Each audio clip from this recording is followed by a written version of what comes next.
கர்த்தருக்கு ஸ்தோத்திரம். விழுப்புரம் புதிய பெந்தகோஸ்து சபை வழங்குறதான தேவ சமாதான நேரம் என்ற நிகழ்ச்சி உங்கள் மத்தியில் கர்த்தரனை கொண்டு வந்ததுக்காக நான் கர்த்தருக்கு நன்றி சொல்கிறேன். இந்த நாளின் செய்தியின் தலைப்பு கர்த்தருக்கு பயப்படுதல் ஜீவ ஊற்று. கர்த்தருக்கு மகிமுண்டாகட்டும். நீதிமொழியின் புஸ்தகம் 14ஆம் அதிகாரம் 27ஆம் வசனம். கர்த்தருக்கு பயப்படுதல் ஜீவ ஊற்று, அதனால் மரண கண்ணிகளுக்கு தப்பலாம். கர்த்தருக்கு மகிமுண்டாகட்டும். நாம் கர்த்தருக்கு பயப்பட வேண்டும். கர்த்தருக்கு பயப்படுறது தான் நம்முடைய வாழ்க்கையில் மிக முக்கியமான ஒரு காரியம். நமக்குள்ளே அநேக காரியங்களில் பயப்படுறோம். குடும்பத்துக்கு பயப்படுறோம், நாளைக்கு எதிர்காலத்துக்கு பயப்படுறோம், பிள்ளைகளை குறித்து பயம், பொருளாதாரத்தில் எப்படி நடக்குமோ அப்படி நடக்குமோ என்ன நடக்கும், இதை அநேக காரியங்கள் பயம்னு சொல்லப்போனால் நிறைய காரியங்கள் நாம் பயப்படுறோம். நடந்து போகிறோம், இப்படி நடக்குமா அப்படி நடக்குமோ, அநேக காரியங்களுக்கு நாம் பயந்து பயந்து பயந்து இருக்கிறோம். அது பயப்பட வேண்டியது தான். ஆனால் கர்த்தருக்கு பயப்படுங்க, நீங்கள் மற்ற காரியங்களுக்கு பயப்பட மாட்டீங்க. கர்த்தருக்கு பயப்படாத மனுஷன்தான் எல்லா காரியத்துக்கும் பயந்து பயந்து பயந்து சாவான். ஆனால் கர்த்தருக்கு பயப்படுற மனுஷன் அநேக காரியங்களுக்கு பயப்பட மாட்டான். கர்த்தருக்கு ஸ்தோத்திரம். அநேக இன்றைக்கு உலக காரியத்துக்காக நாம் பயப்படுறதை காட்டிலும் கர்த்தருக்கு, கர்த்தருடைய வார்த்தைக்கு, கர்த்தருடைய வசனத்துக்கு, கர்த்தருடைய ஆவியானவருக்கு நாம் பயப்படணும். அந்த வசனம் அப்படி தான் சொல்லுகிறது. 27ஆம் வசனம், கர்த்தருக்கு பயப்படுதல் ஜீவ ஊற்று, அதனால் மரண கண்ணிகளுக்கு தப்பலாம்.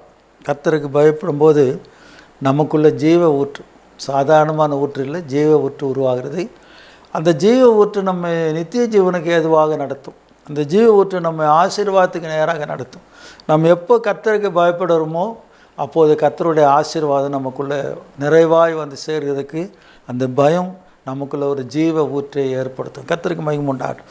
இன்றைக்கு அநேக காரியங்களில் கர்த்தருக்கு பயப்படாமல் இருக்கிறார்கள். ஆனால் கர்த்தருக்கு பயந்து அவர் வழிகளில் 1ஆம் சங்கீதம் அப்படி தான் சொல்லுது, கர்த்தருக்கு பயந்து அவர் வழிகளில் நடக்கிறவன் எவனோ அவன் பாக்கியவான். கர்த்தருக்கு ஸ்தோத்திரம். கர்த்தருக்கு பயந்து இன்றைக்கு அநேக கர்த்தருடைய பிள்ளைகள் கர்த்தருக்கு பயப்படுறாங்க. அதுவும் உண்மையான பயம் வேறு இல்லை, மாயமாலமான பயம். ஆராதனைக்கு வந்தால் கர்த்தருக்கு பயப்படுற மாதிரியும், வெளியே போனால் உலகத்துக்கு பயப்படுற மாதிரியும். ஆனால் நான் என்ன சொல்கிறேன்னா, எப்போ இந்த எண்ணெய் பாருங்கள் எந்த நிலைமையிலும் தண்ணியோடு ஒட்டாது. இன்றைக்கு ஆவிக்குரிய ஜீவியத்தில் விசுவாசிகள், கர்த்தருடைய பிள்ளைகள், ஊழியக்காரர்கள் நம்ம எண்ணெய் போல் இருக்கணும். எண்ணெய் எப்போவுமே தண்ணியோடு கூட சேராது, ஒட்டாது. கர்த்தருக்கு ஸ்தோத்திரம். இந்த வசனத்தில் நான் சொல்லப்பட்டிருக்கிறது, கர்த்தருடைய பிள்ளைகள் கர்த்தருக்கு பயந்து நடக்கும்போது, அது கர்த்தருக்கு பயந்து நடக்கும்போது நாம் ஆசீர்வாதமாக இருக்கும்படி கர்த்தருடைய ஆவியாலும் நமக்கு உதவி செய்வார். 1ஆம் சங்கீதம், துன்மார்க்குடைய ஆலோசனையில் நடவாமலும் பாவியுடைய வழியில் நில்லாமலும் பரியாசக்காரர் உட்காரும் இடத்தில் உட்காராமலும் கர்த்தருடைய வேதத்தில் பிரியமாய்ந்து இரவும் பகலும் அவருடைய வேதத்தில் தியானமாக இருக்கிற மனுஷன் பாக்கியவான். அவன் நீர்கால்களின் ஓரமாக நடப்பட்டு தன் காலத்தில் தன் கனியை தந்து இலை உதிராதிருக்கிற மரத்தை போல் இருப்பான். அவன் செய்வதெல்லாம் வாய்க்கும். கர்த்தருக்கு ஸ்தோத்திரம். நீங்கள் செய்வதெல்லாம் வாய்க்கணுமா? கர்த்தருக்கு பயப்படுங்க. கர்த்தருக்கு பயப்படுகிற மனிதன் ஜெபிக்கிற மனுஷனாக காணப்படுவான். கர்த்தருக்கு பயப்படுகிற மனுஷன் வேதத்தை வாசிப்பான். கர்த்தருக்கு பயப்படுகிற மனிதன் வேதத்தில் சொல்லப்பட்ட வார்த்தைகளை கீழ்ப்படுவான். ஆண்டோடைய வார்த்தைக்கு அலட்சியம் பண்ணுறதில்லை. கர்த்தருக்கு ஸ்தோத்திரம். ஆண்டோடைய வார்த்தையை நீங்கள் அலட்சியம் பண்ணினா உங்களை ஆண்டவர் அலட்சியம் பண்ணுவார். கர்த்தருக்கு மகிமுண்டாகட்டும். இந்த 19ஆம் வசனத்தில் கூட சங்கீதத்தில் நாம் பார்க்கும்போது 9ஆம் வசனம், கர்த்தருக்கு பயப்படுகிற பயம் சுத்தமும் என்றைக்கும் நிலைக்கிறதுமாக இருக்கிறது. கர்த்தருடைய நியாயங்கள் உண்மையும் அவைகள் அனைத்தும் நீதியமாக இருக்கிறது. அவைகள் பொன்னிலும் மிகுந்த பசுமொன்னிலும் விரும்பப்படத்தக்கதும் தேனிலும் தேன் கூட்டிலிருந்து ஒழுகும் தெளித்தேனிலும் மதுரவுள்ளமாக இருக்கிறது. அன்றியும் அவைகளாலும் அது அடியேன் எச்சரிக்கப்படுகிறேன். அவைகளை கை கொள்கிறதுனால் மிகுந்த பலன் உண்டு. கர்த்தருக்கு மகிமுண்டாகட்டும். இந்த வேத வசனத்தை நேசிக்கணும், வாசிக்கணும். அதில் சொல்லப்பட்டிருக்கிற காரியங்களின்படி நீங்கள் நடப்பீர்களானால் உங்களுடைய நடைகளை சிறப்படுத்துன்றதை விட ஆண்டவர் உங்கள் நடைகளை சிறப்படுத்துவார். கர்த்தருக்கு மகிமுண்டாகட்டும். இந்த வசனம் அப்படி தான் சொல்லுது பாருங்கள். கர்த்தருக்கு பயப்படுகிற பயம் சுத்தமும். கர்த்தருக்கு பயப்படுகிற ஒரு மனுஷன் பயப்படானா அவருடைய பயம் எப்படிப்பட்டதாக இருக்கும்? சுத்தமாக இருக்கும். என்றைக்கும் நிலைக்கிறதமாக இருக்கும். நிலைக்கிறதமாக இருக்கிறது. கொஞ்ச காலம் பயந்து அப்புறமா அசட்டு பண்ணுகிறது இல்லை. ஆண்டோடைய வசனம் சொல்கிறது, நான் பிதாவானால் எனக்கு பயப்படுகிற பயம் எங்கே என்று கேட்குறேன். இன்றைக்கு அநேக குடும்பங்களில் பிள்ளைகள் பெற்றோர்களுக்கு பயப்படுறதில்லை. அது காரணம் பெற்றோர்கள் ஆண்டவருக்கு பயப்படுறதில்லை. நல்ல கவனிங்க, நீங்கள் கர்த்தருக்கு பயந்தால் உங்கள் பிள்ளைங்க உங்களுக்கு பயப்படுவாங்க. நீங்கள் கர்த்தருடைய வார்த்தைகளை அசட்டை பண்ணிங்கனால உங்கள் பிள்ளைங்க உங்கள் வார்த்தைகளை அசட்டை பண்ணுவார்கள். இதில் சந்தேகமும் கிடையாது, மாற்று கருத்தும் கிடையாது. அதனால் இந்த வசனம் சொல்கிறதுக்கு 9ஆம் வசனம், கர்த்தருக்கு பயப்படுகிற பயம் சுத்தமும் என்றைக்கும் நிலைக்கிறதுமாக இருக்கிறது. கர்த்தருடைய நியாயம் உண்மையும் அவைகள் அனைத்தும் நீதியுமாக இருக்கிறது. அவைகள் பொன்னிலும் மிகுந்த பசு பொன்னிலும் விரும்பப்படத்தக்கதும் தேனிலும் தேன் கூட்டுந்து ஒழுகும் தெளித்தேனிலும் மதுரம் உள்ளதுமாக இருக்கிறது. அன்றியும் அவைகளால் உமது அடியேன் எச்சரிக்கப்படுகிறேன். அவைகளை கை கொள்கிறதுனால் மிகுந்த பலன் உண்டு. கர்த்தருடைய வசனத்தை கை கொள்வதனால் மிகுந்த பலன் உண்டு. எனக்கு அன்பானவர்களே, கர்த்தருடைய வார்த்தைகளை கை கொள்ளுங்க. அது மாறவே மாறாத வார்த்தை. கர்த்தருடைய வசனம் நம்மை தேற்றுகிறதான வார்த்தை. வெளிப்படுத்தின விசேஷத்தில் 1ஆம் அதிகாரம் 3ஆம் வசனத்தில் சொல்லப்பட்டிருக்கிறது. அதை நான் வாசிக்கிறேன். வெளிப்படுத்தல் 1ஆம் அதிகாரம் 3ஆம் வசனத்தில் படிக்க முடியாது இருக்கிறவங்க வார்த்தைகளை கேட்கலாம், வாசிக்கிறவங்க கேட்கலாம். கர்த்தருக்கு அதுக்காகத்தான் அப்படி சொல்லியிருக்கார். யோவானுக்கு வெளிப்படுத்தின விசேஷம் 1ஆம் அதிகாரம் 3ஆம் வசனம், இந்த தீர்க்கதரிசன வசனங்களை வாசிக்கிறவனும் கேட்கிறவர்களும் இதில் எழுதியிருக்கிறவர்களை கை கொள்வர்களும் பாக்கியவான்கள், காலம் சமீபமாயிருக்கிறது. வாசிக்கணும், கேட்கணும், கை கொள்ளணும். நம்ம வாசிக்கிறோம், கேட்குறோம், 3வது காரியத்தை நம்ம கை கொள்ள மாட்டேன்றோம். நிறைய காரியங்களை கை கொள்ளாதனால நமக்கு ஆசீர்வாதம் நமக்கு தூரமாக போயிடுது, சமாதானம் தூரமாக போயிடுது, குடும்பத்தில் பிரச்சனை அதிகமாகுது. காரணம் வசனத்தை கை கொள்ளாததுனால. கை கொள்ள வேண்டும். ஆண்டோட வார்த்தையை கை கொள்ளும்போது நமக்கு அது ஆசீர்வாதத்தை கொண்டு வரும். கர்த்தருக்கு ஸ்தோத்திரம். அதே நீதிமொழிகள் புஸ்தகம் 14ஆம் அதிகாரம் 26ஆம் வசனத்தில் இப்படி சொல்லப்பட்டிருக்கிறது. இன்றைக்கு அநேக கர்த்தருடைய பிள்ளைகள் நம்ம தடுமாற்றத்துக்கெல்லாம் காரணம் ஆண்டோடைய வார்த்தை நமக்குள்ளே இல்லாதனால தான். கர்த்தருக்கு பயப்படுகிறவனுக்கு திட நம்பிக்கை உண்டு, அவன் பிள்ளைகளுக்கும் அடைக்கலம் கிடைக்கும். நீங்கள் கர்த்தருக்கு பயந்தால் உங்களுக்கு திட நம்பிக்கை இருக்கும். இது நடக்குமோ, அது நடக்குமோ, இப்படி ஆகுமோ, அப்படி ஆகுமோ, அதெல்லாம் கவலைப்படாது. நீங்கள் கர்த்தருக்கு பயந்திருந்தால் கர்த்தர் உங்களுடைய காரியத்தையெல்லாம் பொறுப்பெடுத்து நடத்துவார். நீங்கள் பயப்பட வேண்டியது இருக்காது. கர்த்தர் நம்ம ஆசீர்வாதத்துக்கு நேராக நடத்துவார். கர்த்தருக்கு ஸ்தோத்திரம். நான் சில ஆசீர்வாதமான வசனங்களை சொல்லி ஜெபம் பண்ணும்படி விரும்புகிறேன். ஏசாயா தீர்க்கதரிசன புஸ்தகத்தில் நமக்கு நிறைய வசனங்கள் சொல்லப்பட்டிருக்குது. இந்த வேத புஸ்தகத்தில் நிறைய ஆசீர்வாதங்கள் சொல்லப்பட்டிருக்குது. ஆனாலும் எல்லா ஆசீர்வாதங்களும் நிபந்தனையோடு கூடியது. ஆண்டவர் ஆபிரகாமை ஆசீர்வதிக்கும் போது சொல்லுகிறார், நீ எனக்கு முன்பாக நடந்து கொண்டு உத்தமனாயிரு. 12ஆம் அதிகாரத்தில் உன்னை ஆசீர்வதிப்பேன் அப்படின்னு சொல்லும்போது சொல்லுகிறார், நீ உன் தேசத்தை உன் தகப்பனை விட்டு நான் காண்பிக்கும் தேசத்துக்கு நீ போ. அது கண்டிஷன். நான் உன்னை ஆசீர்வதிப்பேன்றது வாக்குத்தத்தமான வார்த்தைகள். அதனால் இந்த வேத புஸ்தகத்தில் இருக்கிற எந்த ஆசீர்வாதமும் நிபந்தனை இல்லாத ஆசீர்வாதமே கிடையாது. நீங்கள் எப்படி வந்தாலும் கர்த்தர் ஆசீர்வதிப்பார்னா அது ஏற்றுக்கொள்ள முடியாத ஒரு காரியம். ஆண்டவர் சொல்ல, நீ பயந்து நடந்தால் கர்த்தர் உன்னை ஆசீர்வதிப்பார்.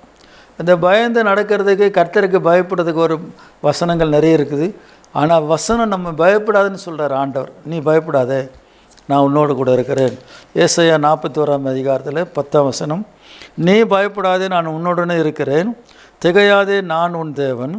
நான் உன்னை பலப்படுத்தி உனக்கு சகாயம் பண்ணுவேன். நீதியின் வலது கருத்தினால் உன்னை தாங்குவேன். அடுத்த வசனத்தை கூட பாருங்கள். இதோ உன் பேல் எரிச்சலாக இருக்கிற யாவரும் வெட்கி இலட்சி அடைவார்கள். உன்னோட வழக்காடுகிறவர்கள் நாசமாகி ஒன்றுமில்லாமல் போவார்கள். உன்னோடு போராடினவர்களை தேடியும் காணாதிருப்பாய். உன்னோடு யுத்தம் பண்ணின மனுஷர் ஒன்றுமில்லாமல் பொருள் ஆவார்கள். 14ஆம் வசனத்தை பாருங்கள். யாக்கோபு என்னும் பூச்சியே, இஸ்ரவேலின் சிறு கூட்டமே பயப்படாதே, நான் உனக்கு துணை நிற்கிறேன் என்று கர்த்தரும் இஸ்ரவேலின் பரிசுத்தருமாகிய உன் மீட்பர் உரைக்கிறார். கர்த்தருக்கு பயமுண்டார். நாம் கர்த்தருக்கு பயப்படும்போது நமக்குள்ள ஜீவ ஊற்று உருவாகிறது. அந்த ஜீவ ஊற்று ஆண்டோட வசனத்திலேருந்து நமக்கு கிடைக்கும்.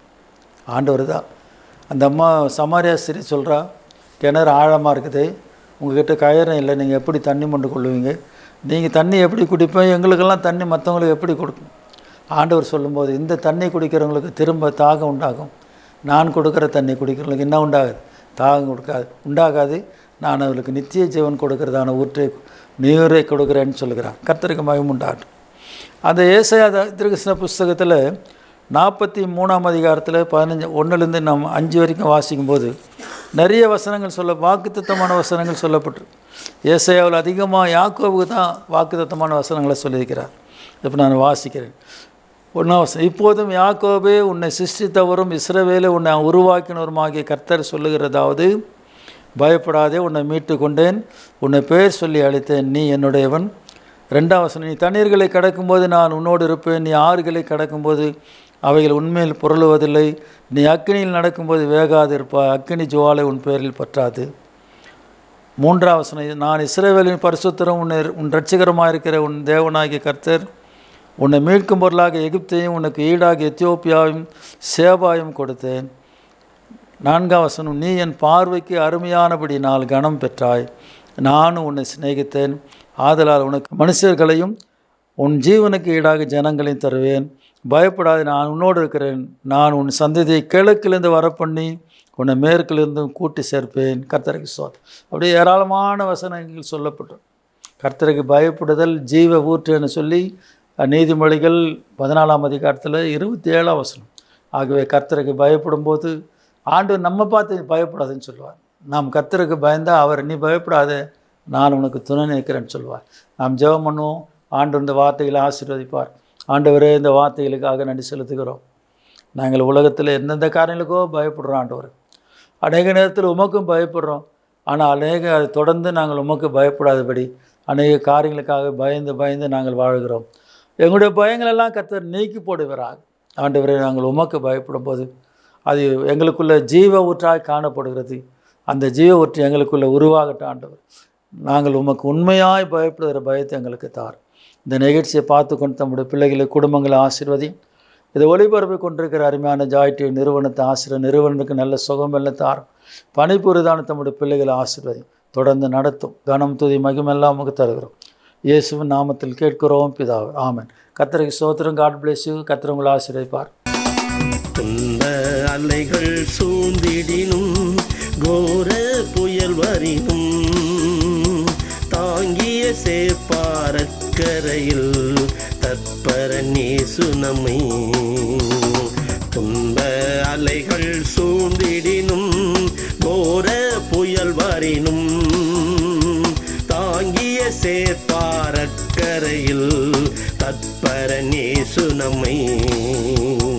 துன்ப அலைகள் சூழ்ந்திடினும்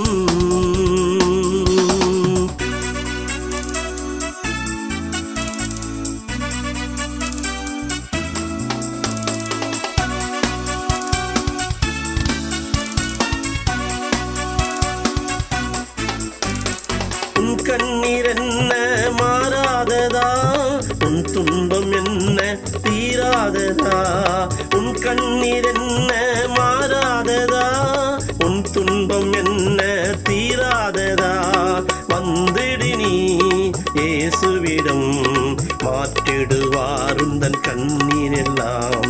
வந்திடு நீ இயேசுவிடம், மாற்றிடுவார் உந்தன் கண்ணீர் எல்லாம். துன்ப அலைகள் சூழ்ந்திடினும் கோர புயல் வரினும் தாங்கிய சேர்ப்பாரக்கரையில் தற்பர நேசு நம்மை. துன்ப அலைகள் சூழ்ந்திடினும்